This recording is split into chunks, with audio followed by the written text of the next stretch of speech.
आज हम देखेंगे अकाउंटिंग कॉन्सेप्ट्स एंड कन्वेंशन। ये बहुत इम्पॉर्टेंट टॉपिक है, पेपर में भी काफ़ी बार आ चुका है। ये इम्पॉर्टेंट होगा बीबीए के लिए, बीकॉम के लिए। इसमें हम देख लेते हैं मेन अकाउंटिंग कन्वेंशंस। तीन तरह की होती है: convention of full disclosure, convention of materiality, convention of conservation. अब वन बाय वन एक एक करके देखते हैं। कन्वेंशन ऑफ फुल डिस्क्लोजर, इसका मतलब होता है कि हम अपने अकाउंट्स में जो भी इंफॉर्मेशन देंगे फुल डिस्क्लोज करेंगे। The convention requires that all significant information relating to economic affairs of the enterprise should be completely disclosed. जो भी मॉनेटरी ट्रांजैक्शंस है राइट, वो डिस्क्लोज की जाएगी completely. Right, the principle is so important that the Companies Act make ample provision for the disclosure of essential information in the financial statement of a company. Various items or facts which don't find place in accounting statement are shown in balance sheet by way of footnote. अगर कुछ है जो इतना important नहीं है तो वो भी मेंशन किया जाएगा फुटनोट के अंदर। जैसे कि कंटिंजेंट लायबिलिटी है, हमारी कंपनी के ऊपर एक केस चल रहा है फॉर एग्जांपल, और हो सकता है केस में हम हारे या जीते राइट, अभी डिसाइडेड नहीं है क्योंकि अभी केस चल रहा है। तो अगर फ्यूचर में हम केस हार जाते हैं तो हमें पैसा पे करना पड़ेगा, तो हमारी लायबिलिटी है, तो हम उसको वहाँ पे फुटनोट में मेंशन करेंगे कंटिंजेंट लायबिलिटी के अंदर कि हमारा अभी केस चल रहा है, हो सकता है कि हम हार जाए, तो उसका प्रोविजन हम लेके चलेंगे अकाउंट्स में। तो यही है कन्वेंशन ऑफ फुल डिस्क्लोजर। छोटी छोटी चीज़ें भी जो हमें इम्पैक्ट कर सकती है फ्यूचर में वो हम मेंशन करेंगे। जैसा कि एग्जांपल में भी लिखा है, a claim of a very big sum pending in a court of law against the enterprise should be brought to the notice to the users of the financial statement could be misleading. ये जो है इसकी information हम अपने footnote के अंदर mention करेंगे। इसके बाद if there is a change in the method of valuation of stock or for providing depreciation or in making provision for doubtful debts, it should be disclosed in the business by way of footnote. अब footnote के अंदर हम क्या क्या लिख सकते हैं? अगर हम मेथड है वैल्यूएशन ऑफ स्टॉक का वो चेंज करें तो वो लिखेंगे, जैसे फीफो से लीफो कर रहे हैं, लीफो से फीफो कर रहे हैं तो वो मेंशन करेंगे। ये वैल्यूएशन करने के मेथड होते हैं, जो स्टॉक होता है, इन्वेंट्री होता है, उसको वैल्यू करने के दो तीन मेथड होते हैं, फीफो लीफो राइट। अगर उसमें चेंज करें तो वो हम मेंशन करेंगे। फिर डेप्रिसिएशन या कोई हमारे डाउटफुल डेट्स है जो हमें लग रहा है पैसा नहीं देंगे, उसका भी प्रोविजन हम फुटनोट में लिखेंगे। Market value of investment should be given by way of footnote. जो भी हमारी इन्वेस्टमेंट है उसकी जो मार्केट वैल्यू है वो हम मेंशन करेंगे फुटनोट के अंदर। कन्वेंशन ऑफ मटेरियलिटी, ये कन्वेंशन कहता है कि हम जो चीज़ें मटेरियल है, इंपॉर्टेंट है, वो मेंशन करेंगे। This convention is an exception to the convention of full disclosure. Full disclosure में कह रहा था हम सारी इंफॉर्मेशन मेंशन करेंगे, बट मटेरियलिटी में कह रहा है कि हम केवल मटेरियल, इंपॉर्टेंट, सिग्निफिकेंट इंफॉर्मेशन ही डिस्क्लोज करेंगे। तो ये एक एक्सेप्शन है जो हमने प्रीवियस कन्वेंशन पढ़ी उसका। अब इसमें मेंशन है कि जो इनसिग्निफिकेंट है या इररेलेवेंट है वो डिस्क्लोज नहीं की जानी चाहिए। According to Kohler, materiality is the characteristic attaching to statement factor item whereby its. अब कन्वेंशन ऑफ कंजर्वेटिव और प्रूडेंस, ये क्या कहता है कि हम ना कंजर्वेटिव होके चलेंगे राइट। इसके अकॉर्डिंग हम ना हमेशा, जैसे क्लोजिंग स्टॉक है वो हम कैश प्राइस या रियलाइजेबल जो भी कम होगा ना वो लेके चलेंगे राइट। जैसे डाउटफुल डेट्स है वो हम एक्चुअल बैड डेट्स पे क्रिएट करते हैं राइट, तो उसका प्रोविजन हम बनाएंगे। जैसे लाइफ इंश्योरेंस पॉलिसी है हमारी, उसको सरेंडर वैल्यू पे शो करेंगे, क्योंकि हो सकता है फ्यूचर में उसकी वैल्यू ज़्यादा मिले, लेकिन आज what is the cash surrender value of a life insurance policy, वो उस वैल्यू पर दिखाएंगे। फिर provision for a pending law suit against the firm, अगर कोई हमारी कंपनी के अगेंस्ट पेंडिंग सूट है राइट, वो भी हम मेंशन करेंगे। इसके बाद हम देख लेते हैं effect of convention of conservatism. इसके क्या क्या इफेक्ट होते हैं। Profit and loss account will disclose lower profit. जो हमारा प्रॉफिट एंड लॉस अकाउंट है वो कम प्रॉफिट दिखाएगा, क्योंकि हम बिल्कुल प्रूडेंस लेके चल रहे हैं, हम बिल्कुल कंजर्वेटिव है, हम बिल्कुल नेगेटिव सोच के चल रहे हैं, राइट। तो प्रॉफिट एंड लॉस अकाउंट में प्रॉफिट कम दिखाएगा, ऑब्वियस है। Balance sheet will disclose under statement of asset. जो हमारी बैलेंस शीट है उसके अंदर हमारी जो असेट्स है वो अंडर स्टेटमेंट, अंडर वैल्यू दिखाएगी।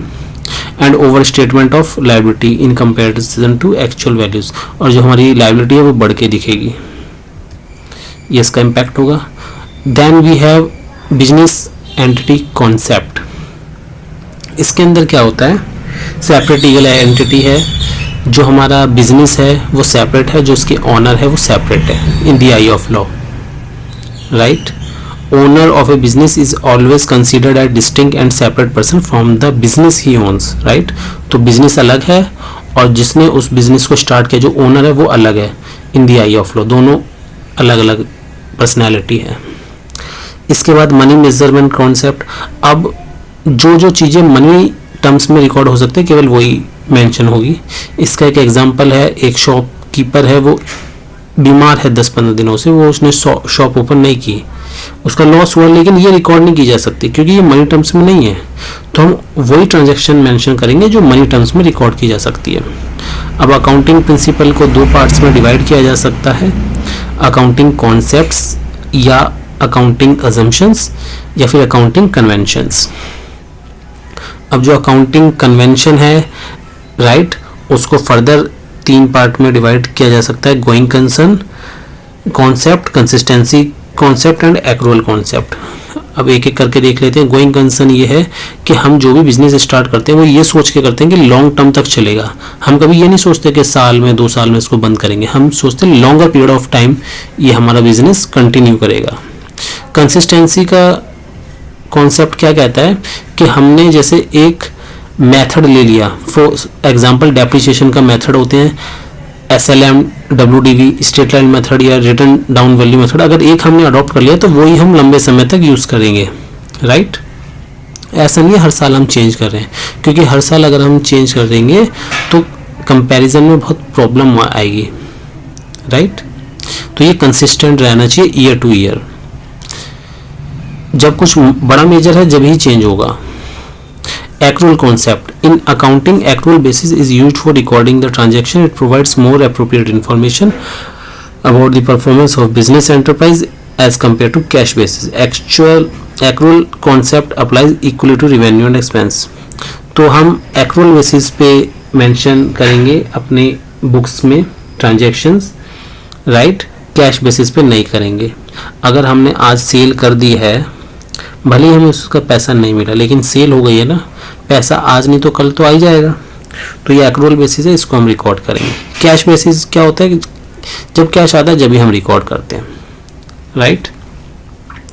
तो एक्रूअल बेसिस यही कहता है कि हम उसको जब वो कंप्लीट हो गई ट्रांजैक्शन जब रिकॉर्ड कर लेंगे। कॉस्ट कॉन्सेप्ट और हिस्टोरिकल कॉस्ट कॉन्सेप्ट, इसमें क्या है, according to this concept an asset is ordinary recorded in the books of accounts at the cost at which it was acquired. This cost is because the basis of all subsequent accounting for the asset. Since the acquisition cost relates to past, it is referred to the past, it is referred to as historical cost. हम ना जिस पे हमने purchase किया उस cost पे record करेंगे, right. इसमें एक एग्जांपल दिया हुआ है, 1 लाख का लैपटॉप है, 5% डेप्रिसिएशन लगता है, राइट। तो 20,000 रुपये, अगर हम 1 लाख को, एस्टिमेटेड लाइफ है 5 ईयर, राइट। अगर 1 लाख को 5 साल में डिवाइड करते हैं तो 20,000 रुपये का डेप्रिसिएशन लग रहा है हर साल, राइट। तो वही दिखाया कि पहले वैल्यू 1 लाख थी, अब डेप्रिसिएशन लग गया 20 का तो बचा 80,000, फिर दोबारा 20 का डेप्रिसिएशन लग गया तो बचा 60, फिर 20 का लगा, फिर 40 बच गया। तो ऐसे करके छठे साल में उसकी वैल्यू हमारी 0 हो गई है। फिर double entry system, dual concept, इसमें क्या होता है, every transaction is recorded having a dual aspect, right. किसी भी ट्रांजैक्शन के ना दो अकाउंट अफेक्ट होते हैं, डेबिट और क्रेडिट।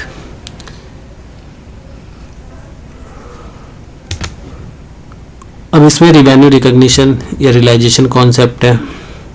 इसके अंदर एग्जांपल दे रखा है, बहुत सिंपल एग्जांपल है कि सपोज हमने जो ऑर्डर प्लेस किया है वो 24 जुलाई को करा है, और जो हमने डिस्पैच करी है अब गुड्स की वो 30 जुलाई को करी है, और मनी जो रिसीव हुई है वो 6 अगस्त को ही है। तो हम कौन सी डेट पे उसको रिकॉर्ड कर ले अपनी बुक्स में। Revenue means the amount which is added to the capital as a result of business operation. Revenue is earned by sale of goods और by providing a service. Cost concept of revenue recognition determines the time or the particular period in which it revenue is realized। तो कौन से समय पे हम मान लेंगे कि हमें पैसा मिल गया, जब किसी सामने वाले कस्टमर ने ऑर्डर प्लेस किया? नहीं, जब हमने उसको डिस्पैच कर दिया तो हम मान लेंगे कि हाँ ट्रांजैक्शन कंप्लीट हो गई। मनी रिसीव्ड और not is not too much relevant, because money हम हो सकता है 1 महीने बाद 2 महीने बाद रिसीव कर ले, लेकिन जिस दिन हमने डिस्पैच कर दिया, सेल कर दिया, उसी दिन रिकॉर्ड हो जाएगी। तो recorded on which sale is complete. और मैचिंग कॉन्सेप्ट में क्या है, ये concept, this concept is very important for correct determination of net profit.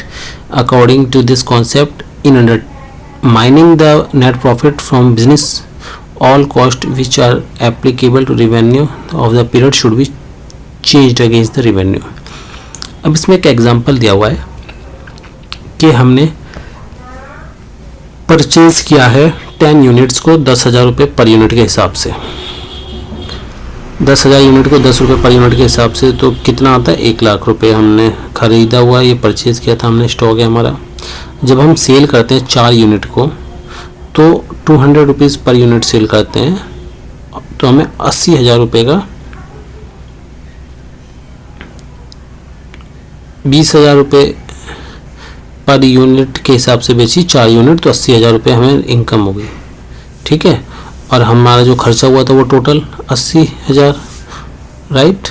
अब हम देखेंगे कि जो हमने 4 यूनिट सेल करी है ना 20,000 रुपये पर यूनिट के हिसाब से, तो 80,000 रुपये हमें मिल गए।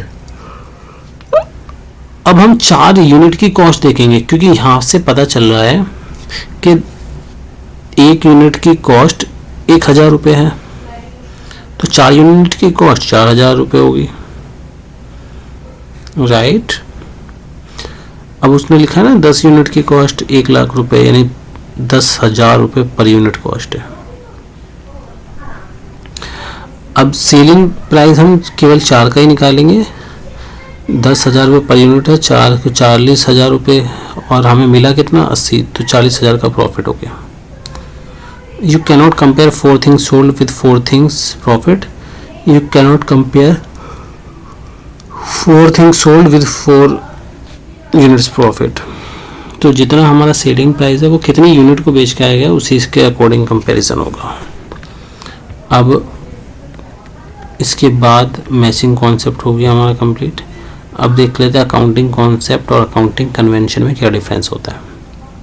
Accounting concepts have legal acceptance, accounting concept की लीगल एक्सेप्टेंस है, और अकाउंटिंग कन्वेंशन आर गाइडलाइंस, वो केवल गाइडलाइंस है based upon custom usage general agreement. अब सेकंड है financial versus recording statement. Accounting concepts are the basic assumption on the basis of which transactions are recorded and accounts are maintained।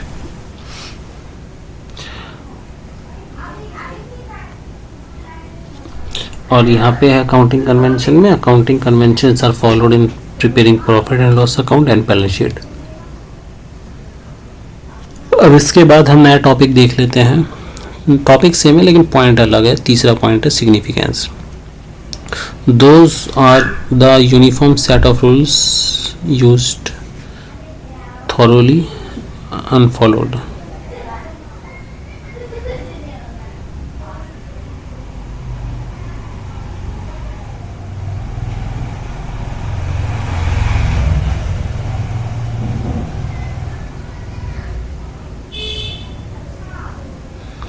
चलिए ख़त्म हो चुका है हमारा। इसके बाद हम इसमें सिग्निफिकेंस है, रोल ऑफ पर्सनल है, यूनिफॉर्म अडॉप्शन है। समय देने के लिए बहुत बहुत धन्यवाद। आपका दिन शुभ हो। Thank you. Have a nice day.